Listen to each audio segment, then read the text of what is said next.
Email is the most used and also fastest growing channel among marketers. So how can you be effective in your email marketing? Hi, I'm Daniel Burstein, Director of Editorial Content with Marketing Sherpa.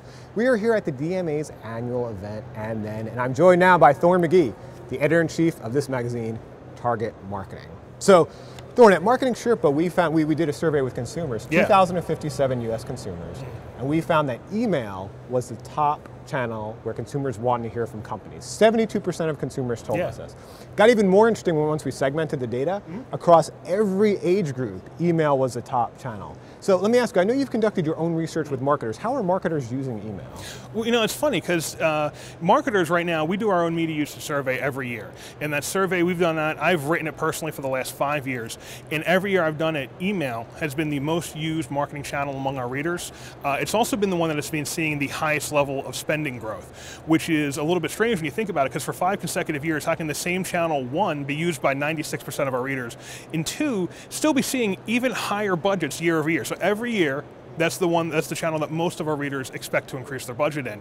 So it's almost been like, it's almost been unrestrained growth. So it's very encouraging to me, from a reader's point of view, to hear you say that you've seen research that consumers want to be contacted through email, that's one of their favorite channels to talk through, because it really is, for our audience, one of the most essential channels to reaching their customers. It's very important, you know, it's for prospecting as well, but really for customer engagement, for customer loyalty, for cementing that relationship, keeping recurring purchases going on.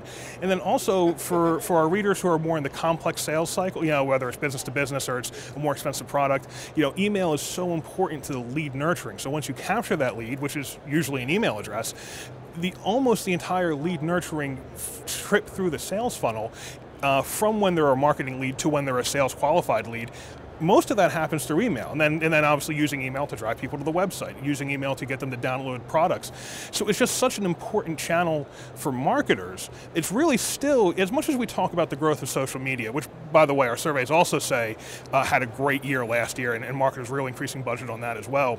But even when you see so much engagement happening in social, you still see even more engagement happening in email. So I just think it's an absolutely essential channel, something that the customers, both in B2B and B2C, are still responding to.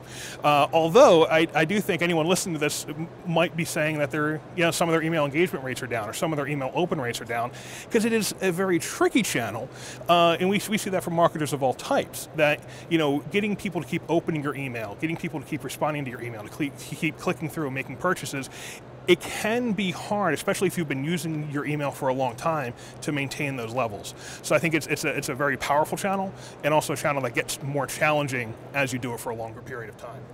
Yeah, it's an interesting point, because we hear a lot of these buzzwords like marketing automation, lead nurturing. You know, it really it's just all email driven, and and even social. So we talk about the rise of social. So sometimes people say, oh, social media, is email dead? And what I love to look at is where I get emails from, right? So Twitter.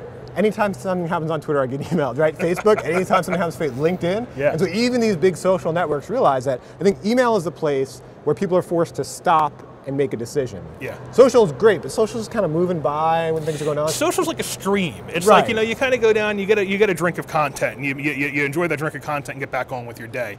Email is sort of where you stop, although a lot of people send email, so there's also where you have that, you know, you have that volume issue to deal with, where you need to find a way to stand out and get people to open your email. You know, so it's kind of, it's different in that way, but then there is a lot of email that just gets breezed through, clicked, you know, delete, you know, where people just mass delete the email. So, you know, it requires a different kind of strategy than I think what you're doing anywhere else to really get someone to stop, make that decision to engage with you and maintain that engagement. So in surveying all these you know, marketers and companies, and in dealing with all the marketers you deal with Target Marketing, what do you see where some of the top challenges and opportunities are in email marketing? Well, you know, you mentioned marketing automation, and I think that the email recipients more and more expect a level of not necessarily automation to them, but personalization. You know, people really want to get the email that they're interested in, and they really don't want to get the emails they're not interested in.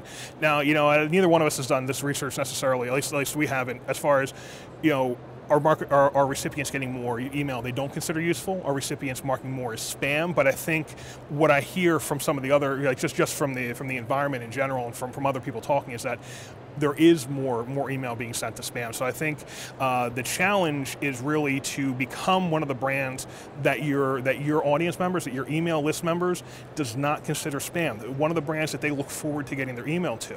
I think that's really where the opportunity is. You know, it's funny, to me, when we're doing our emails, and you might see this too, the subject line is the most important thing for me to get our media audience, you know, our target marketing readers, to get them to open an email. When you talk to really good email marketers though, they're using oftentimes the same subject line over and over and over again because they have reached a level of customer loyalty and brand recognition that their customers, their email list subscribers, are going to open that email every day just to see what they're doing in it, and they treasure that, and they never mark that as spam because of that. So I think that's really where there's both kind of the risk and the opportunity. You need to reach that level where, because you're contacting someone probably more often than you initially thought you should be doing. I'm sure everyone who is in email marketing had a time when they said, we're never sending more than one email a month, we're never sending more than one email a week. Well, profitable email marketing is done every day, oftentimes, but then you need to create an email that your customers want to receive every day, that they treasure, that they're never going to consider spam, and that's the only way you can maintain the volume of email that is required for profitability and growth today. So I think that's really, and it's something that's tied into automation, because marketing automation can help you get there, although there's definitely some brands that do it without marketing automation. They just do it with a great understanding of their customer and knowing what kind of offer and content is going to get their customer to open, most of the customers to open almost every time. But I think that's it. You know, it's always going to be about, you know, email, no matter what you're trying to do, is content. You know, people are getting it in the same sense that they used to get newspapers, you know, and you need to make an interesting newspaper in order for them to keep opening it and for you to have a chance to sell them something. I think that's it.